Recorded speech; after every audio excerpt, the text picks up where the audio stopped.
Hello, ladies and gentlemen, and welcome back to the ESL UK Premiership. My name is Munchables, and casting alongside me once again is Kiernan, ex-Scoundrel Low, and we are ready to get into the second game of our finals best of 5 between Team Infused and FM Esports. Infused so far 1-0 up in this series, and we'll see if FM are going to be able to get back up on that Hecarim and jump back into this series. Liked it. Nice. Yeah, I mean, honestly, there is so many different styles of play that we've seen from Infused and so many in-meta compositions. And like Poyok said in the interview right there, they have learned and adapted very quickly to what is good right now. And that's important. That's what we've seen has been lacking in a lot of UK teams. They're not playing what is good right now. They're playing, like, for instance, Choke, what was good about 6 months ago. It was a really solid composition, but it just isn't ever going to stand up to, especially this new top lane meta that we've got, which is a lot of carry champions in that top lane. And Alphari, we've talked about him time and time again. He's almost undoubtedly going to be player of the season should Infuse move on and win, because he just has this huge champ pool, current meta champions that he's really proficient at. And because the top lane is now just very important, it's given Infused this huge advantage over the other teams in this competition, because they just have this monster in that top lane with the ability to basically 1v1 everyone else. I've got to be honest, I actually think Nutri had an okay performance versus him last game. He didn't get completely ground into the floor. But then Nutri decided... Nice way of wording it. It wasn't completely ground into the floor. But he did go for that Frozen Mallet, which I really didn't agree with, because that is kind of a 1v1 build. And in my honest opinion, Nutri has shined when he's avoided the 1v1s and played more for the team. You see here, they're going through the picks and bans already. Similar bans, they said they're going to pick out the Lee Sin this time round.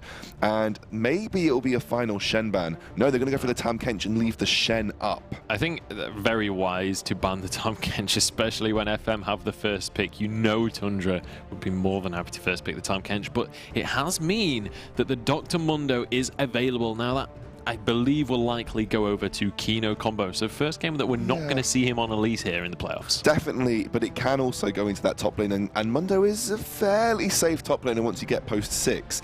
However, there is that window pre-6 where Alphari could choose to exploit. And if this is going to be a Mundo top lane, Alphari could default onto Fiora, which he is incredibly good at, because Fiora, yes, she struggles in lane a little bit versus Mundo, but if you play it correctly, especially post 6, you have all the tools to deal with the kind of way that the Mundo is planning to build, because your ultimate just wrecks people, because it does percentage max health true damage, and it's a huge amount as well. Yeah, and we're going to see Ziviz locking in the Orianna. I was about to say, when Victor was locked in for Charlie T once again, denying that from Ziviz, like, when I think of Ziviz, first I think of Victor, then I think of Orianna. Yeah. His shockwaves are on point. He will be able to get the multiple man shockwaves, and he will be able to do ridiculous damage from that mid lane position, but we'll see how he's going to match up against Charlie T's Victor. I mean, Charlie T just did so well on that Victor in that last game. Yeah, I completely agree. You know, the analysts are saying, why can't he pick up the Corki again? I'm not so sure that the Corki into the Victor is a particularly good matchup for the Corki, just because it's a lot more difficult to consistently avoid those death rays. Yeah. And especially since you're wanting to get up close and personal, use the Phosphorus Bomb to poke. You allow him to get the Siphon Strike as well. Yeah, you're allowing him to get within range of all his abilities. I don't think Corki trades very well with Victor whatsoever. It's going to be Maxwell picking up the Kindred, and we're going to see a Braum and Jinx bot lane coming out for Poyok and Arfan. Takes away a hyper carry from Toaster. Has left open the Tristana, however. Yeah, it has. And I mean, the Jinx did do ridiculous damage towards the end of that first game, so I don't really think it's necessarily a bad pick to go with the Jinx. And as well, double AD carry coming out from Infused. So already 3 major threats on this Infused lineup. I'm curious as to what top laner they pick here to sort of round out this competition. This is going to be really interesting for me, because classically we are very used to seeing Alphari go on carry top laners, but given the lineup of Infused, there is no one there to soak damage. There's no tanky frontliner. Now, given that you have a Kindred, it may not be necessary to have that, because you have the ultimate from Kindred of, preventing death, but it is only a very temporary state of board play, basically. You know, you manage to negate death for a couple of seconds, but as long as the people soaking damage like Mundo and Shen, you know, it's going to be difficult to survive post that, because I don't think that 2 seconds will grant you enough time to deal with the front line that FM are throwing at you. So now Infused have to make the decision whether they can send Arfan onto a tank and still beat Nutri in a 1v1 lane. See, this is going to be the question, isn't it? And as well, how well Alphari actually plays tanks, because I don't think I've ever seen Alphari play a tank. He always plays these super aggressive champions and just tries to stomp lane. But, I mean, one thing that could be said about the Infused lineup if they do lock in more of a carry-orientated top is look how terrifying that is in the early and mid game. I think Na would be a good pick here, because now I was going to go for the Gangplank. Holy moly. So this is a full damage lineup coming out from a quadruple threat comp coming out from Infused. None of these champions are likely to build tanky in the first 20 minutes for sure. This is relying on Infused as individual players just to do better than FM. Absolutely. You have no fail-safes right now for Infused. You need every single one of your champions to go crazy, and they are definitely not going to want the lane swap, I think. I imagine FM may even look for it, because they have Shen.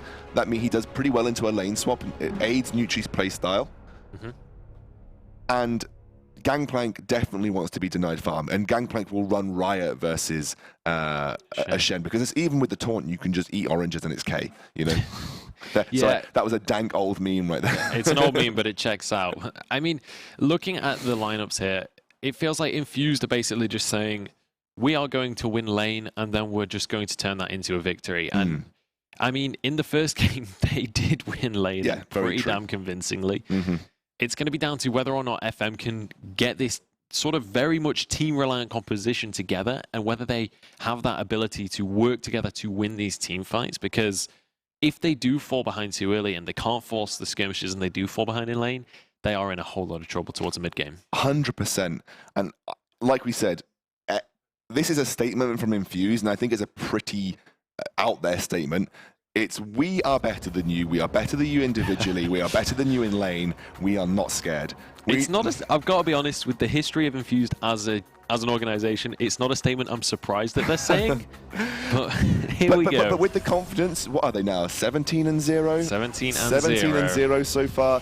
Why not go for an? I mean, if this composition wins, it will win in the shortest game time I think we will have this entire LAN tournament. I think that this will be a very quick game. If Infused get ahead in lane, they will snowball this like crazy, because Nutri won't have the time to build the tanky items. Kino, especially in the jungle, won't have the time to build those tanky items, and they won't give any airs and graces to the FM lineup. They will just group up, they will skirmish, they will take towers and go from there. Well, the time to beat is 25 minutes. FM going to be trying to hold on for longer than that, just for the sake of their dignity. But honestly, I feel like if FM just play this one safe and don't fall too far behind, look towards the late game. I mean, I say that, when you look at Infused lineup, not a single one of their champions falls off towards the late game. They've got Jinx, they've got Victor, they've got Kindred, and Gangplank. Like, where is the comeback here for FM unless they get some crazy wombo combo? That is it. you literally hit the nail on the head. It is the wombo combo comeback. That's the only thing they have to bring themselves back into this game, and it's actually a fairly useful comeback mechanic, especially versus a team that's going to be basically full of squishies, although you will be able to negate that wombo combo with the ultimate coming out from Kindred. So even Infused has something to help back them up, and now they are actually going to go straight for the 1v1, so Nutri will be going toe-to-toe with Alphari, and to be honest, that's giving Alphari a huge amount of farm. It certainly is. We'll see. I mean, Gangplank is a champion that will do incredibly well if he's allowed to just farm up. And we already see a fight going on in the bottom lane. Poyok incredibly low. The Ignite's ticking, and the first blood goes over to Toaster. FM doing work in this bottom lane. 2 versus 2. They don't even need a jungler. There's the play from Tundra. One more auto isn't going to be able to come through. Beautiful flash by Arfan. But it is going to be an early first blood from FM. And that had just exploited the level 2 power spike. I mean, I bet people heard that. They're time. not even running Lucian. Dank. but no, it's it's the level 2 power spike works so well with Thresh because he does have such a useful kit in that situation, and they just got a great hook onto Poilk. And then obviously you have Toaster, who can run the explosive shot into the rocket jumper. You get the resets and a huge amount of damage coming through as well. So fantastic bit of play by that bot lane, and it gives them a slight buffer now. They have something that is going to be useful for them going into the later stages. And actually, it does look like Toaster wants to win this lane pretty heavily because he's already gone back and invested in a second Doran's Blade. Yeah, and I mean, Tristana is already very good at laning. With that first blood as well in his pocket, Toaster is going to be looking to run rampant. And look at the huge minion wave that has built up for him to just hoover up once he gets back into lane. Poilk just going to be CSing a little bit, but now Toaster's back in lane. This CS lead is going to start building up as well as having that first blood gold. So he's going to be very happy with this start to the game. And across the board, the rest of Infused not really able to pull ahead anywhere else either. For sure. And the key thing here for me is, yes, they're behind in the bot lane, but that's not really the lane where it's going to make the most difference. Obviously, if Toaster gets ahead, that's going to be huge. And actually, it already looks like Kino is deciding to put pressure down in the spot lane, considering the flashes of both are gone. It's going to be the top lane and mid lane where if Infused get ahead, that's going to be the real issue. Oh my word, Arfan already in trouble. They're onto Arfan. The death sentence does land. I don't know if they have the damage to finish this one, but they're going to try their best. And that's the heal coming out of the flay. And they do have the damage after all. No, red buff. No, this is Toaster. He clicked the wrong player. Poilk just going to soak that auto attack, and Arfan walks away. Toaster probably head in his hands right now. Oh my word, Nutri going aggressive onto Alphari, but minion wave too big. I don't know, that was so close. They all thought they had him. He used his flash for it as well. I know, he flashed for it and he autoed Poilk instead of Arfan. A simple misclick, and how costly is that going to prove to be, especially after burning the summoners for it too. That is how you tilt yourself right there. That is a tilt-inspiring play if ever I saw one.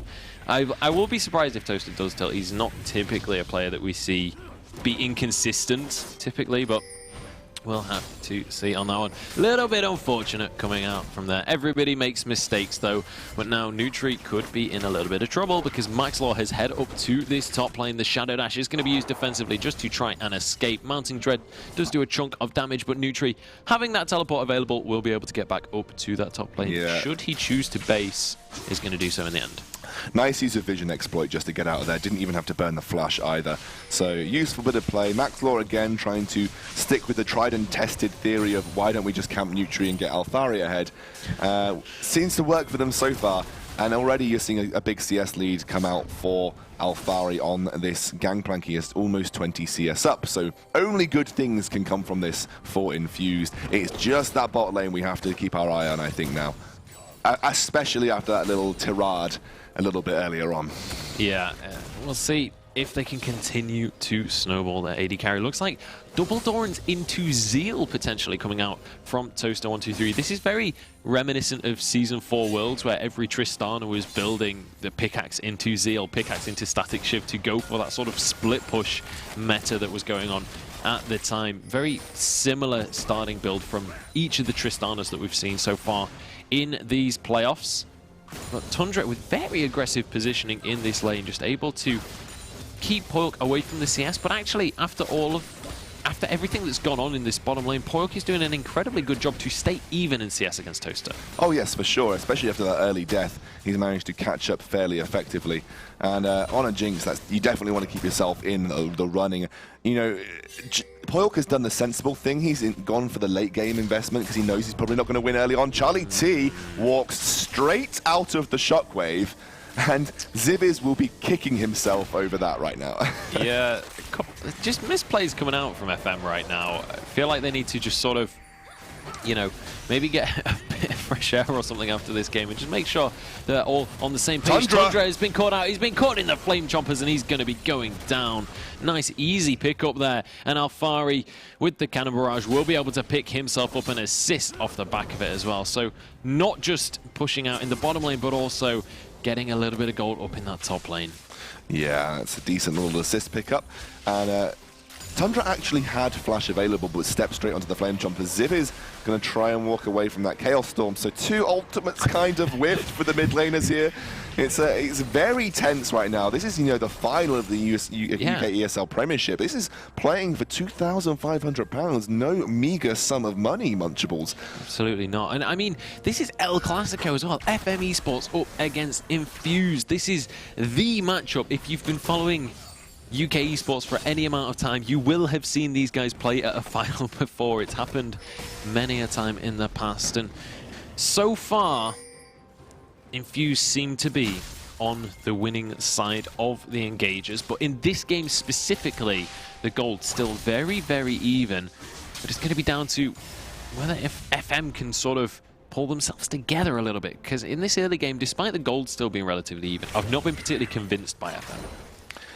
Yeah, I feel like I'm in the same camp. They had a great performance versus Choke, but there's a huge difference, in my opinion, between the Choke Gaming lineup and the Infused lineup right now. Infused are, without a doubt, leaps and bounds ahead of every other UK team in terms of the way they play the game, the way they approach picks and bans, and in general, their overall strategy. Charlie T now the target here.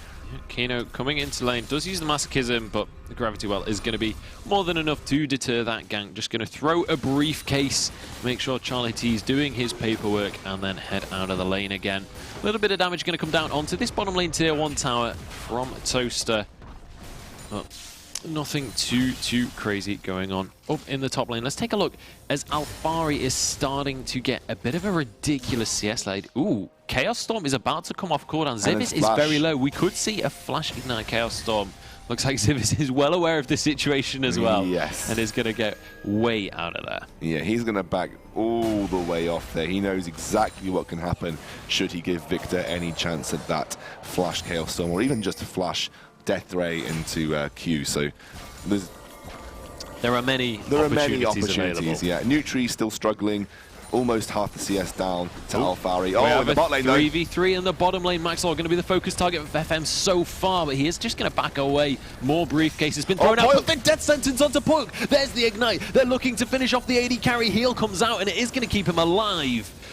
And Lamb's Respite was available as well, so nobody going to be going down in the end. Just a few summoner spells and ultimates thrown either way. Yeah, Nutri had his ultimate, but Alphari applying this much pressure means Nutri is in no healthy position to make his way down to that bottom. I love that little bit of mechanical cheeky play by Alphari right there. He actually procs the barrel with his auto attack and then uses his Q afterwards, his parlay, to just apply a little bit more damage after the slow has already taken effect. Nice play by Alphari. I like this Gangplank already. And he's opening that CS lead even more. It was 20 about 3 minutes ago. Now it's 50. Yeah, already has that Sheen well on the way towards a Phage and well on the way towards a Triforce. And we all know when the Gangplank picks up the Triforce, that's where the damage starts to get so difficult to deal with. Is going to finish off that Phage and actually goes for a very early scrying orb, and now just teleports back into lane, just says to Nutri, you're not farming these minions anytime soon. This is my lane. Yeah, and this is the Nutri that we are used to seeing from the Choke game. He is so scared, and especially because Alphari is going to be more effective with farm than I think Numlocked was. This is a scary situation for FM. They are winning these lanes. I'd say Ziviz with the CS advantage in the mid lane is a saving grace, to be honest, but he does seem to be losing the majority of the trades. Bot lane is going in favor in terms of CS, in favor of Infused, but you would say maybe the advantage lies with FM there, just because of how it's gone so far, but it's only that initial kill, really, that was given to them. They've had a pretty tough time otherwise. I really feel like this story of the bottom lane would be so dramatically different if Toaster just hadn't misclicked. That was so crucial for them. Arfan gonna get caught by a death sentence. The tower is one auto attack away from going down. And it looks like Infused going to be able to push this minion wave in, and they should be able to finish this one off. There's the Stan United, though. Max Law could be in trouble, but Tundra having to flash away from this on. Beautiful taunt onto everybody. Arfan's so low. Lamb's Respite comes down. Nutri tanking everybody up, but the hook comes out. And Max Law, he flashes away. They need to start to sweep up, and they do. And now Toaster jumping forward. He's got the explosive charge, and he is going to be able to smash so close. That health pot ticking saved his life. Toaster picks up a double kill, and now Zivis is in trouble in the mid lane. Kino is going to be able to be there to protect him, though. Yeah, we're going to take a quick look at that again because this is really important. Nutri comes through with the ultimate, and initially Infused wants to back off. The ultimate comes through and doesn't actually hit Toaster, so it gives Nutri the ideal position to taunt onto Poilk. And then Toaster backs out. So now it's Nutri versus 3, and Infused are feeling confident at this point because they don't think Toaster's going to come back in. Tundra goes heroic mode straight into the middle of the Infused lineup, and then it's just cleanup duty for Toaster at this point. So close at the end there, explosive shot, saving the day with that final auto attack. But I've got to say, Nutri again on Shen, he's really surprising me, and I'm loving the taunts that he's making all game, because that was, again, I think a misplay on part of Arfan. If he'd managed to hit Speaking of misplays on Arfan, he has been caught out in the jungle here. Maxlaw is going to arrive to try and protect him, but Lamb's Respite's on cooldown and he goes down. But look at the health bars of FM. Here comes Captain Alfari. Solo from Alfari, who is wiping them out. Tundra drops down. That's a double kill for Maxlaw. Kino has found himself caught in the Dragon Pit. Look at the damage. That was Charlie T and Alfari just chunking Kino out. And this is going to be the Dragon. Oh, Death Rocket comes through. It's not quite enough. Kino decided that he was going to start the Dragon with his with his W. He's like, oh, I'll just start the Dragon, it's fine, I'm sure it will be fine. That was nice from Arfan to be able to bait that out right there. And actually, Captain Alfari comes to the rescue of Infused once more, because otherwise, I think FM would have taken a huge lead from that, because Toaster at this point in time is starting to ramp up pretty hard. He's getting kills left, right, and center. They need Alfari to step in and do exactly what he just did. He's picked up the boots of swiftness as well. Yep. And that means very best Usain Bolt impression in the top lane. But that also means he can't be slowed, right? You can't be slowed with the boots of swiftness, so the I believe it reduces slows. Or reduces it. Anyway, it's going to make the infected cleaver less valuable against Alfari regardless now. Yeah. It certainly will be. And another shockwave doesn't quite land. I mean, I praised Zivis before this game on his shockwave plays. So far, he's doing his very best to prove me wrong on that one. But we'll see if he can sort of turn that up a little bit once we start to get towards the point in the game where we'll see the team fights. Once we see Nutri shadow dashing in. Nutri on his Shen has been really a standout point for FM when it comes to getting those multi-man shadow dashes. If they can combo that with a shockwave, they're still in with a chance. FM need to avoid doing anything on the map without Nutri's ultimate being available, because I think that's turned a lot of things for them around that probably shouldn't have happened. In the meantime, a double taunt through. He might get out of this. He might just do so, and he will. The Mounting Dread not even going to get close to taking him out, and now Kino's arrived. Toaster with such an aggressive jump forwards. Alfari is going to be there, but he just doesn't have the damage. Plus the shot knocks him away. Can they finish anyone off, though? Toaster solo steps forward for the last respite heal. Red buff is ticking. What? It's not going to get the kill. Double kill for Maxlaw. He's looking for a third, and he gets it. Gangplank did go down in the end, but Tundra's been found. Maxlaw's looking for a quadra. Arfan trying to stack up the stun onto the Thresh, and he will do so. Tundra goes down. Maxlaw picks himself up a quadra kill, and that is going to be a tier 2 going down in the top lane. No, okay, we don't have a replay of that, but oh, well, maybe we do. Actually, Nutri, you see right here, it looks like it's in Infused favor, but I've got to say, Maxlaw's use of his ultimate has been absolutely fantastic.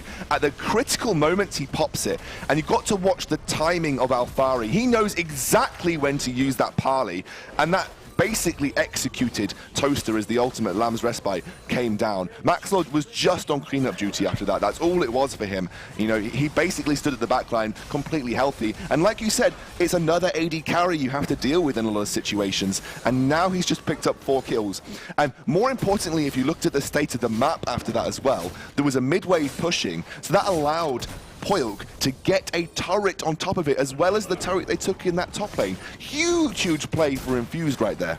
Yeah, and I think the crucial thing in this game so far has been the fact that if you look at the kills, it looks relatively even. 7-8 in favor of Infused, but look at the objectives. 4 towers to 0, 1 dragon to 0. Infused, in terms of map control and in terms of just objectives in general, they are running rings around FM.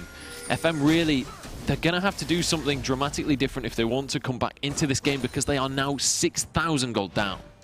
Yeah, and the kills, this is so funny about 5.23. The kills might look even, but the game certainly is not.